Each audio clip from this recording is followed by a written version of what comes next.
ஆண்டவராக இயேசு கிறிஸ்துவின் நாமத்தில் அன்பின் வாழ்த்துக்கள்.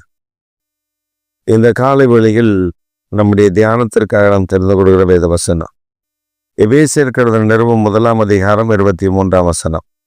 எல்லாவற்றையும் எல்லாவற்றாலும் நிரப்புகளுடைய நிறைவாகிய சரீரமான சபைக்கு அவரை எல்லாவற்றிற்கும் மேலான தலையாக தந்தருளினார். இயேசு கிறிஸ்துவை சபைக்கு தந்தருளினது எல்லாவற்றையும் எல்லாவற்றாலும் நிரப்புகிற அந்த தேவ ஆவியானவர், பரிசுத்தமுள்ள தேவன் சபைக்கு தலையாக கிறிஸ்துவை தந்தருளினார். இயேசு கிறிஸ்து தான் சபைக்கு தலைவர். இயேசு கிறிஸ்து தான் சபையை வழிநடத்துகிறவர், ஆளுகிறவர். சபைக்கு அவர்தான் பிரதான ஆசாரியர். இப்ப நிறைய சபைகளில் சீனியர் பாஸ்டர், சீஃப் பாஸ்டர், பெரிய பெரிய பதவிகள், நான் கேட்காத சிலர்லாம் சில பதவிகள்லாம் நான் கேள்விப்பட்டதே கிடையாது. ஆனா அந்த மாதிரியெல்லாம் சில பதவிகளை சொல்றத நம்ம கேட்குறோம். எங்களுக்கு ஆச்சரியமா இருக்கு. வேதத்தில் அப்படி இல்லை, நடைமுறையிலே அப்படி இல்லை. பழமையான சபைகளில், ரோமன் கத்தோலிக்க சபைகளும் பழமையான சபைகளில் ஒன்று தான். அதுலேயுமே ரைட் ரெவரண்டோடு நிறுத்திக்கிட்டாங்க. லெஃப்ட் ரெவரண்ட்லாம் கிடையாது. இதில் ரைட் ரெவரண்டோடு நிறுத்திக்கிட்டாங்க. அப்புறம் கார்டினல்ஸ் அதோடு நின்றுச்சு, முடிஞ்சது. ஆனால் இப்போ வரக்கூடிய திருச்சபைகளில் சில தலைவர்கள் பேரை சொல்றாங்க, அது என்னன்னே வாயிலே வரமாட்டேங்குது. அவருக்கு அவ்வளோ பெரிய பதவி, அந்த இது இந்த இது இந்த இது இந்த இது இந்த இது அப்படின்னு போட்டு அவருக்கு பதவி அப்படி கொடுத்துருக்காங்க. அவர் சபைக்குள்ள வரும்போது ஒரு திருமணத்திற்கு ஒருவரை அழைத்திருந்தார்கள். அந்த அவர் அவர் ஒரு பத்திரிகை நடத்தின ஒரு மனிதர், ஒரு பத்திரிகை ஆசிரியர். அவர் பத்திரிகையெல்லாம் ஓடலைன்னொடனே அவர் நம்ம ஆட்கள் கொஞ்சம் டெவலப் ஆனோடனே ஒரு சர்ச்சை ஃபார்ம் பண்ணி ஒரு சர்ச்சை ஆரம்பித்து அதுக்கு தலைவராயிட்டார். இப்போ அந்த சபையினுடைய தலைவர் அவர் ஒரு திருமணத்துக்கு வருகிறார்.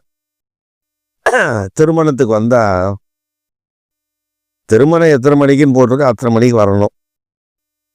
அதை விட்டுட்டு 3 மணி நேரம் லேட்டாக வந்தால், நீங்கள் பார்த்தீங்கன்னா அவர் வரும்பொழுது காரில் வந்துட்டாரு, அரை மணி நேரம் அது காரை விட்டு இறங்க. என்னன்னு பார்த்தா ஒரு தொப்பி எடுத்து மாட்டுறாரு, ஒரு சிலுவை எடுத்து கழுத்தில் தொங்க விடுறாரு. எங்கேருந்து அந்த கோல் கிடச்சிருந்ததில்ல, ஒரு வளவான கோல், அந்த கோலை பிடிச்சிக்கிட்டாரு. அப்படி ஜம்முன்னு அந்த மேக்கப்லாம் போட்டு அப்படி ஃப்ரெஷ்ஷாக போப் மாதிரி ஒரு உடையில அப்படி இறங்கி நடந்து வரார். சர்ச்சுக்குள்ள வந்தா கல்யாணம் முடிஞ்சு எல்லாம் போயிட்டாங்க, சாப்பிட போறாங்க, ரிசப்ஷன் நடக்குது. இவர் நேர மேடைக்கு வந்து கேட்குறாரு, திருமணம் ஒப்பந்தம் முடிச்சிடலாமா அப்படின்ட்டார். அந்த பாஸ்டர் சொல்றாரு, ஒப்பந்தமெல்லாம் முடிச்சு அவங்கெல்லாம் சாப்பிட போயிட்டாங்க, பொண்ணு மாப்பிள்ளை ரிசப்ஷனில் நிற்குது, கிஃப்ட் கொடுத்துட்டு இருக்கிறாங்க மக்கள். நீங்கள் எத்தனை மணிக்கு வர சொன்னால் எத்தனை மணிக்கு வர்றீங்க அப்படின்னு கேட்டோடனே, அப்படியா லேட் ஆயிடுச்சா அப்படின்ட்டு உடனே தொப்பியெல்லாம் கட்டி வச்சுட்டு நார்மல் உடைக்கு மாறிட்டாரோ. என்ன கேட்குற, கிறிஸ்து இயேசு சபைக்கு தலைமையாக இருக்கும் பொழுது நாம் அவருடைய வேலைக்காரர்கள் தான். சபையை வழிநடத்தும்படி நமக்கு பொறுப்பு தான் கொடுக்கப்பட்டிருக்குது. We are not owners. நல்ல ஞாபகம் வச்சுக்கோங்க, நாம் உரிமையாளர்கள் அல்ல, நாம் வேலைக்காரர்கள் மட்டும்தான். மிஞ்சி போனால் நாம் அதற்கான மேலாளர்கள், சூப்பர்டெண்டன்ட்ஸ், அதாவது நம்ம அதை கண்காணிக்கிற கண்காணிகள், அவ்வளவுதான். அதான் பொறுப்பு. ஆராதனை நடத்துவது, ஆராதனை காரியங்களை செய்வது, காணிக்கை வசூல் செய்வது, காணிக்கை எடுத்து ஊழியங்களில் எந்தெந்த காரியத்திற்கு தேவையோ கரண்ட் பில் கட்டுவது, அந்த இடத்திற்கு வெள்ளை அடிப்பது, தரையை சரி பண்ணுவது, என்னென்ன வேணுமோ அதெல்லாம் செய்வதற்கு ஒரு மேனேஜராக தான் கர்த்தர் நம்ம வைத்திருக்கிறார். ஆனா நாம சபைக்குள்ள எப்படி இருக்கோம்னா, நாம தான் தேவனை போல, நம்ம சொன்னாதான் நடக்கும். சிலர்லாம் என்கிட்டே சொல்றத நான் பார்த்துருக்கேன். பாஸ்டர், நான் ஜோமன்னா உங்களுக்கு இது ஆண்டவர் கொடுத்துருவார் பாருங்க, ஆண்டவர் செய்வார் பாருங்க. நான் ஜோமன்னா தான் நடக்கும். நீங்க வேணா என்ன வேணா ஜோம் பண்ணி பாருங்க, நான் ஜோமன்னா தான் அது உங்களுக்கு கிடைக்கும். நான் ஆண்டவருடைய சமூகத்துல போய் ஜோம் பண்ணியிருக்கேன். என்ன ஆண்டவர் இப்படியெல்லாம் சொல்றாங்களே. அப்ப ஆண்டவர் சொல்வாரு, அவ எதையாவது பிதற்றுவான், நீ எதுக்கு கேட்கிற? உன்னை ஆசீர்வதிக்கிறவர், உன்னை வழி நடத்துகிறவர், உன்னை மேன்மைப்படுத்துகிறவர் நான் அல்லவா? உன்னை அழைத்தவர் நான் தானே, நான் தானே உன்னை நடத்துறேன். உனக்கு எஜமானி யார் நான் தானே, உனக்கு படி அளக்கிறவர் யார் நான் தானே, உன்னை போஷிக்கிறவர் யார் நான் தானே. அப்ப என்ன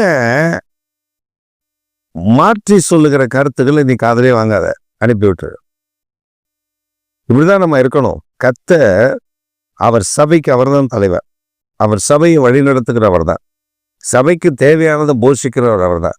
சபைய அற்புதமாய் நடத்துகிற கர்த்தர் நாம் ஆராதிக்கிற தேவன் என்பதை மறந்துடவே கூடாது. ஒரு சமயம் காணை புயல்ல சபை விழுந்து போச்சு. அது ஒரு ஓலை குடிசைதான், அதில் தான் ஆராதனை நடத்திட்டு இருந்தோம். அந்த இடத்துல சர்ச்சு அந்த ஓலை குடிசை முழுவதும் சரிஞ்சிச்சு. பெரிய பெரிய கட்டடங்களும் விழுந்து போச்சு தானே புயல்ல. ஆனால் இது சரிஞ்சிருந்தது. கர்த்தர் தான் அதை பாதுகாத்தாரு. அப்புறம் நாங்கள் அதில் சில கம்புகளை குறுக்களை கொடுத்து அதை நிமித்தி, அப்போ அதை கட்டுப்படி ஆண்டவர் சொன்னார். அதனால கட்டுவதற்கு நாங்கள் ஏற்பாடு செய்த போது மேலே அதை நீலக்கரை ஷீட்டு வாங்கி போடணும் அப்படின்னு நாங்கள் பிளான் பண்ணோம். அந்த ரேட்டு கேட்டால் அதிகமாக இருந்துச்சு. அதனால் வேறு ஷீட்டு, ரொம்ப மட்டமான ஷீட்டு ஒன்று இருக்குது, அதை போய் நான் ரேட்லாம் பேசிட்டேன். அது 700 தான், இது 1400, டபுள் மடங்கு ரேட் இது. அப்போ நான் இந்த ஷீட்டை போய் விசாரிச்சுட்டு எத்தனை ஷீட்டு வேணும்னு சொல்லி கேட்டு அதற்கான காசுகளை ரெடி பண்ணி, இருந்த காணிக்கைகள் ஒரு சிலர் இந்த ஆலயம் கட்டுவதற்காக காணிக்கை கொடுத்துருந்தாங்க, எல்லாத்தையும் சேகரித்து வைத்தோம். வச்சுட்டு அதை அந்த ஷீட்டு வாங்குவதற்காக நான் ஜெபிக்கிறேன். அந்த ஷீட்டு வாங்க போனால் இவ்வளோ பணம் இருக்குது, இவ்வளோ பணம் தேவைன்னு எல்லாத்தையும் எடுத்து வச்சுட்டு அந்த ஷீட்டு வாங்குவதற்காக முன்பு ஜெபம் பண்ணுறேன். தேவனுடைய சத்தம் மிக தெளிவாக கேட்டுச்சிருக்கு. ஆண்டவர் சொல்றது, என்னுடைய ஆலயம், என்னுடைய ஆலயத்தை நான் தான் கட்டணும், நீ பிளான் போடுற, என்கிட்ட கேட்கல.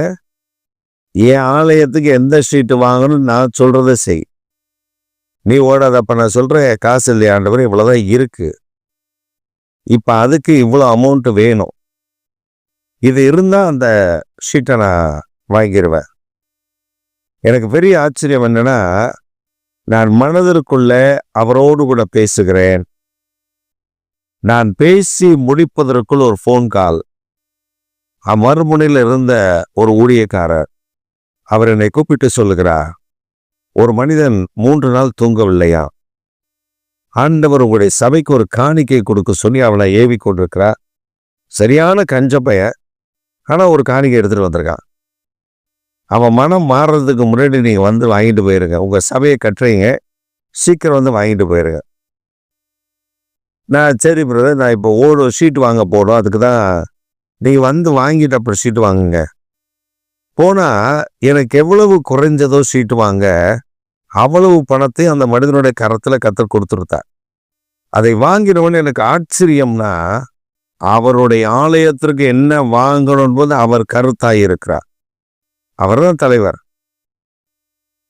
அந்த சம்பவத்துக்கு அப்புறம் எல்லாவற்றையும் ஒவ்வொன்றாய் அவரிடத்துல கேட்காமல் நான் செய்வதே கிடையாது. ஏன்னா அவர் தான் ஓனர், அவர் தான் தலைவர். நம் வாழ்க்கையில இயேசு கிறிஸ்துவை இரட்சகராக அறிந்து கொண்ட பின்பு அவரிடத்தில் விசாரித்து காரியங்களை செய்து பாருங்கள், அவரிடத்தில் கேட்டு காரியங்களை செய்து பாருங்கள், அவரிடத்தில் ஜெபம் பண்ணி காரியங்களை செய்து பாருங்கள்.